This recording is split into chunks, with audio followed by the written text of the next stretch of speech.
What's up, man? Savage Ken, man, might pull up in the Benz and fuck on your friend. You know what I'm saying? You welcome to Mellow Bing. Bing. You can come and get you one. Niggas talking down Kenny, haha. Childhood, man, it was cool. I moved around a lot. My grandfather was in the military type shit. My mom and his family's from Baltimore. My mom married my grandfather Ralph. They moved around a lot. I lived in Texas for a couple years. I was actually born in Arizona. At the end of his station or whatever, he got stationed in Memphis. And so that's kind of where I stayed, you know, from like 2 on up till the time I was like 18, 19 where I moved to Denver. Yeah, man, Memphis is my heart, man. Memphis is my home. East Memphis to be exact. Same area as Xavier Wolf, same area as Chris Travis. But we got a lot of people in Memphis that do music, man. So it's like, just imagine growing up in a place where you got the soundtrack to your life and you don't even know it until you move to another place type shit. No, not really, man. Like my grandmother, she was always just a hustler. You know what I'm saying? She always worked, you know what I'm saying, and hustled and hustled and hustled and got her grind on, you know what I'm saying, from start to finish. She was actually going to school to be a lawyer, but she just couldn't finish. She had too much shit going on. My grandfather was, like I said, he was in the military. My grandma ended up getting remarried because they ended up getting a divorce.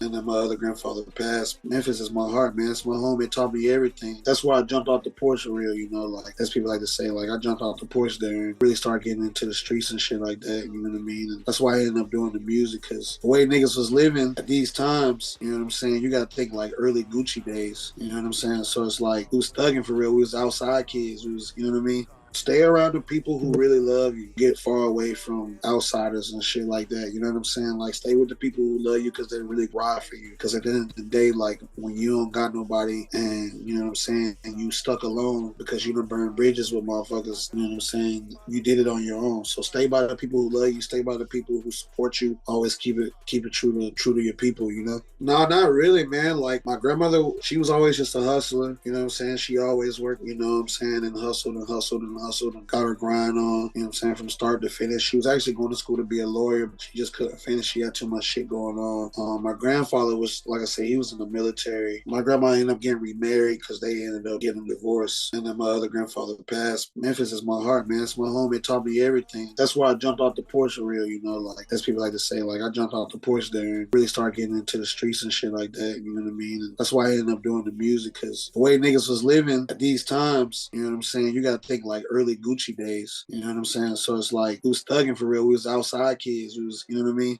My great grandparents actually listened to a lot of blues, a lot of old soul music, a lot of, you know, like Sam and David and, you know, Ohio Players, and, you know what I'm saying? A lot of shit like that. As a shorty, I always loved music. My great grandfather was a traveler. He used to drive trucks. He's actually from Georgia. I spent a lot of my time like traveling, going to different states and just riding with him. He had this old white Dynasty with the red seats, man, looking like fucking red velvet cake. And I used to love that car, man. He would ride. We would ride different states and shit, and he would take me with him, and he'd be listening to old blues, man. So that's how I really got started in the music for real. Like, I always loved music, you know what I'm saying? Criss Cross was one of my favorite groups as a shorty too. It was in my baby book. But then as I got to like maybe probably about 3, my grandfather put me on the blues. My great grandfather did. He put me on a lot of blues shit. So I listened to a lot of that shit as a kid. Just me in general, Memphis is gritty, it's hard, it's tough. It forces you to grow up a lot sooner because of the shit that goes around. You know what I'm saying? Like, I went from Raleigh to East Memphis, or, you know what I'm saying, like Raleigh, Barley area. I lived in a pretty good, I ain't gonna say a pretty good neighborhood, like, but everybody knew me, you know what I'm saying, as a kid. Like, I was a popular kid. My great grandmother and my grandmother stayed right around the corner from each other. So it's like I would just go from one house to the other because they stay so close, like literally not even 2 minutes away. I could ride my bike, you know what I'm saying, to my great grandmother's house. So as a shorty, it was fire. As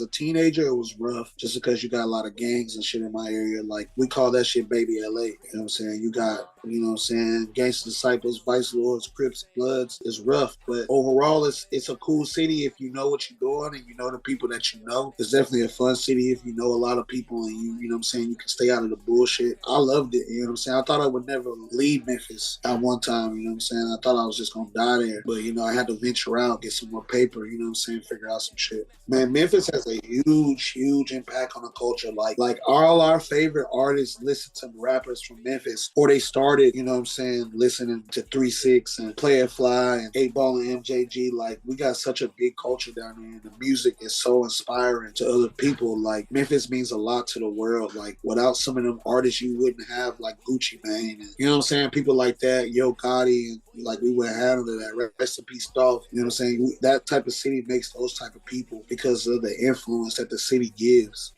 Definitely the food for sure. I miss the food every day when I'm in Denver. And I'm going to tell you why. Catfish is fresh. When we get it in Denver, it's already been processed. It's been sitting. Everything's fresh. Come out the water like that. Like, it just come out the water good. The food, everybody can cook in Memphis. You know what I'm saying? Like, it's just since birth, I feel like niggas just know how to cook. You know what I'm saying? Like, it's just something in that water, man. Something in that Mississippi River, man, that just give good food. So I love the good food. I love the hometown embrace, you know, the warmness of the South. You know what I'm saying? Like, I love that shit. I could cook a little bit. I ain't gonna say I'm like a chef or nothing, but I can for sure cook. You know what I'm saying? My mom was heavy cooking as a shorty, so I used to stay in the kitchen with her, getting on her nerves. Oh, how you do this? How you do that? So she teach me little shit. I don't really use it as much today, you know what I'm saying? But I definitely know how to cook some shit for sure. I got out of 11th grade. I was going to 12th grade, and the summer had broke out. I went to this school called Southland High School, and I went to 2 funerals that summer before I came to Denver. My grandma was like, man, like, you gonna die out here or go to jail with the shit that you're doing. You need to just take a break, slow down. And I was like, all right, you know what? You're right. Your mom stay in Colorado, go visit her. You ain't seen her in a while. Just go, you know what I'm saying, check in and hang out for the summer just to cool down. And then I got out here, man. I got out to Denver, man, and like, I was like, man, this is a whole different world. You know, it's like seeing all these white people in this one area. They looking at me crazy. I'm dressing crazy. I'm talking crazy. But the weed made me stay because it made me be able to hustle and get money and, you know what I'm saying, network with people and shit like that. So I stayed because of the money. First thing that comes to mind probably be my brothers, man, my family, the gang life, even though like people paint it as a negative view a lot of the time, which is a lot of shit that go on with that shit too that's negative. But you know what I'm saying? Being around people who really care for you, who really gonna ride for you. You know what I'm saying? Like, I had to come to a whole nother city and really get it out the mud with people in general. You know what I'm saying? Just learning people and learning how to deal with other people that's not like me. And so I definitely miss the people more importantly. You know what I'm saying? Like, I think of people, I think of food, I think of cars. Nothing like Southern cars, man. You know what I'm saying? Big Chevys on big rims coming through. Bob, bob. You know what I'm saying? Like, type of shit I think of. I wrote a rap in 4th grade about being pissed off with my mom's. Yeah, 4th grade, because I got took out of school. My mom took me and my sister out of school in 4th grade. And she was saying because of whatever, but my mom wanted to do her own thing. She thought she was a smart enough lady. So she took us out of school a couple years to try to teach us shit that she thought we wasn't learning, or she thought we would be better at learning through her. Yeah, she did that shit, man. And she pissed me off one day, and I got to writing raps. Because I always loved music, but I was just like, I had thought about it until then. I was like, no, I'm going to write a rap and see how it goes.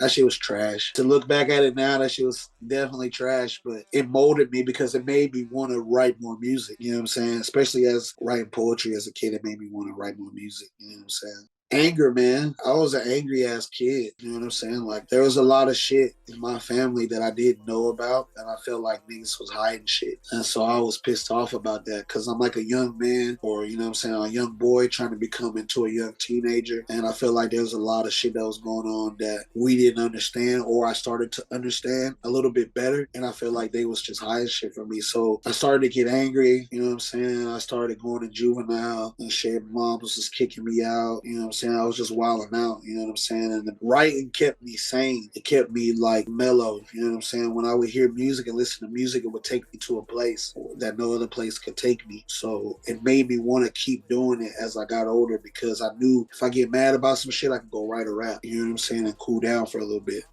So Savage Ken came later. Savage Ken is like probably like my third name. I used to go by Two Stacks in high school, which was like one of my neighborhood names. But everybody called me Savage because I have an older brother named Kush, and everybody called me Savage because I was just running wild. I was toting guns and hanging out with older niggas, and you know what I'm saying, just soaking up gangs. So they would call me Young Savage. I always never used that as a hood name. I always just, you know what I'm saying, used it as what people called me. Two Stacks was the name that I actually went by, but then Andre 3000 came out with Three Stacks. So I was like, nah, I'm gonna change it up. I changed my name to Fetty Sav probably around about 17, 18. I changed my name to Fetty Sav. And I was actually having a good run with that name up till Fetty Wap came out. And then when Fetty came out, all his shit, every time you would type in Fetty, his shit would pop up. So I was like, nah, man, I ain't riding on another nigga wave or pulling no nigga dick or no shit like that. So I was like, I'm just gonna reinvent myself. And I was going about a lot of my music as Fetty Sav. So like in Denver, I had a crazy little underground buzz as Fetty Sav. Me and my man Aqua, shout out to Aqua from Fish Game for life. We started going in the basement when I started, you know, trying to think of a new sound or how I was gonna come. And Savage Ken came from a freestyle because I'm Ken, you know what I'm saying? Like I wear a lot of polo shit. I just felt like a mannequin. I dress like you know what I'm saying, something they would put in a display, but I'm toting pencils and shit and selling. So I started calling myself Savage Ken, and we just ran with it. We thought that shit was hard. Nobody else's name was Savage Ken, you know what I'm saying? So I wasn't competing with nobody, and I just ran with that shit. Nah, kid, you know, what's crazy is my uncle's name is Kenny. I always looked up to him as a shorty. He lives in Baltimore to this day. Always looked up him as a shorty because he was a gangster. You know what I'm saying? Like my mom's family got a long list of gangsters, you know what I'm saying, dope pushers and shit like that from back in the day. As I got older, I felt like I'm Kenny. You know what I'm saying? Like, but the original meaning was because I thought I was a mannequin, and I just thought I was a savage ass mannequin. I kind of took his name and put a spin on it. You know what I mean?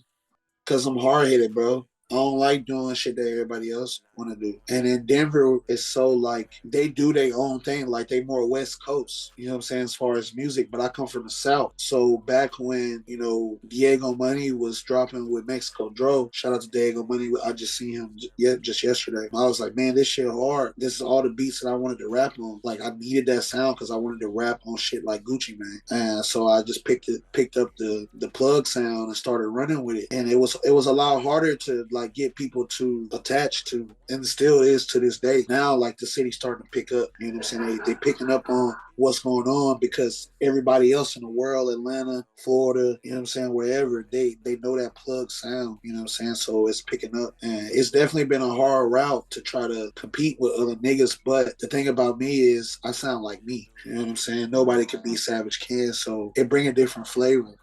You feel me? Yeah, this year I'm thinking about moving out of Denver, man. I'm either going to move either back to Memphis or somewhere in the South. You know what I'm saying? I either want to go to like Virginia or Atlanta because I'm out here right now. I got a lot of pool out here with the guys and shit like that. So I'm definitely going to move out of Denver for sure. I got so many projects. Like I really just put together concepts in my head for real, and I just go with that. I'll be like, oh, this is a hard name. I'm going to put this with that. You know, when I did the tape last year with Rick, I did a full tape with him called Ken Gucci. He's a producer that always hit me up like, oh, I got beats for sale. I was like, man, you hard. So I just think about concepts like that. I was like, damn, I want to do some shit like Gucci Mane would have did it back in the day. And I'd be like, yeah, let's do that. And I just go and get all those beats and just put them together and just make one tape. You know what I'm saying? I gotta have big Cleezus. I gotta be smoking the Cleezus, man. You know what I'm saying? I used to sip drink heavy. I don't sip drink like that, like no more. I do sip here and there. I was sipping heavy yesterday, but I don't sip drink as much. I used to sip a lot of drink and go to the studio, but I mostly be smoking. So big Cleezus for sure. Just good beats. You know what I'm saying? The beats is definitely going to make me want to spaz. So it's like if I hear a beat, the first 10, 15 seconds of it, and I got that Cleezus going, I catch the vibe instantly. As soon as I catch that vibe, load it up. I don't want to do no more talking. Load it up. Start me from the top. Not really hard, bro, like, because I'm always thinking. You know what I'm saying? I'm definitely a dreamer. I'm a Pisces. So I'm always daydreaming. You know what I'm saying? So like right now I could think of a fire concept and be like, all right, that's what I want to do. You know what I'm saying? And it can go from a range of different shit. Like I've been rapping on Topside beats. I've been rapping on Benji Cole shit. Like it just depends on my mood for real. I wake up and be like, damn, I want to make a tape like that today. All right, let's hit my mans up, see if we can get in the studio. and let's put that together. And then I just start working on that. Sometimes I work on 2-3 tapes at a time. It just depends on my vibe. My grandma is heavy influence on my life because she was a hustler, man. She hustled. She always hustled. She always made sure niggas had shit. She worked hard. She retired now, so she living good. She's a really big inspiration to me because when I think about doing music, like it's a hustle. You know what I'm saying? So you definitely got to be on it at all times. You know what I'm saying? Like you definitely got to put that work in to get what you want out of it. So yeah, my grandma for sure. Everybody ain't your friend. Everybody ain't your friend. You know what I'm saying? Like she taught me that early on. Everybody ain't your friend. You know what I'm saying? You gotta keep people. Some people you can't hang out with every day. You can't kick it with every day because they hanging on the same type of time. You know what I'm saying? Or just you gotta watch people. You know what I'm saying? Motherfuckers be snakes and shit. You know what I'm saying? Everybody ain't your friend. You gotta watch who you keep around. The Bing, man. The Bing is the best moment right now in my life because we're a big family of people. You know what I'm saying? Like this a brotherhood. We got that everybody that's in the Bing team, man, or that's coming in the Bing team. We get it stamped. So this shit mean a lot. You know if y'all can see that Bing team, man.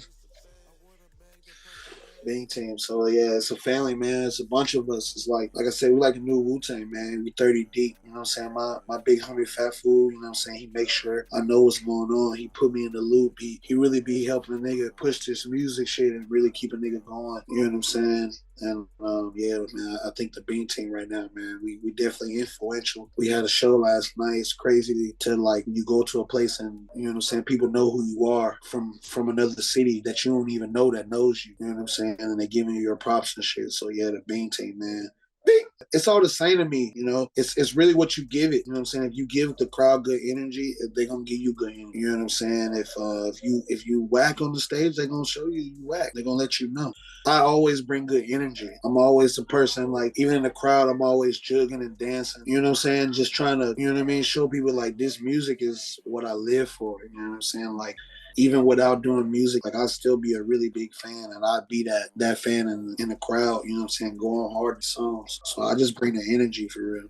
I went to Taco Bell back in the city, and I don't usually go to Taco Bell, but I went for one of my shorties that I was with a while ago. And we pulled up to the Taco Bell, and the dude was like, "Yo, you're Savage Kid?" And I was just like, "Yo, what's up?" "Oh, bro, don't even worry about it, bro. You ain't gonna pay for this. I got you." And just gave me the food for free. And I was just like, damn, like I'm that inspiring to somebody else. You know what I'm saying? Like they love me that much. They fuck with me that much. You know what I'm saying? To just look out for me. Like, you know what I mean? That was crazy. No, I didn't even know who he was, bro. I never met that dude in my life. But he listened to my music and he was just like, man, your shit go hard. Here, bro. You want some sauce? Let me get you some extra sauce and shit, you know? So that shit was cool. That was a really good moment.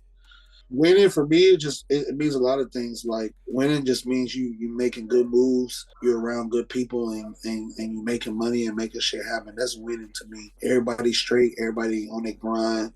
That's winning, because there could be a lot of other shit we could be doing, or it could be a lot of other bad situations that we could have been in that we're not in. So it's just like winning to me is just being here, being able to do music, being able to do the interviews and shit like that. Living life, bro, for sure.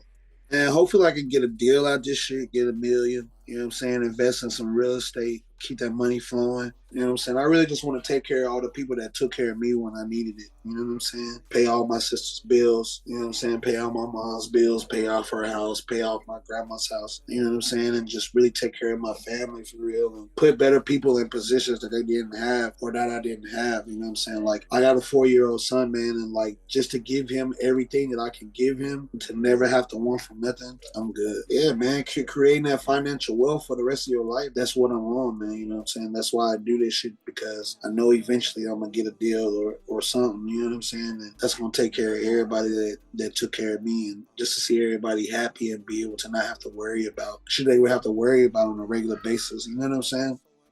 I love to travel. Like I said, my great grandfather was from Georgia, and he always traveled. And since a kid, like anywhere he would go, I wanted to go. I want to go do what he wanted to do, because I just want to see shit. I want to see people. I want to be around different shit. I want to experience different shit. I want to have fun. You know what I'm saying? I love to travel. That's why we're here in Atlanta. You know what I'm saying? Making shit happen. And, you know what I'm saying? Just connecting with people, getting good vibes, making good music and shit like that. So I love to travel, man.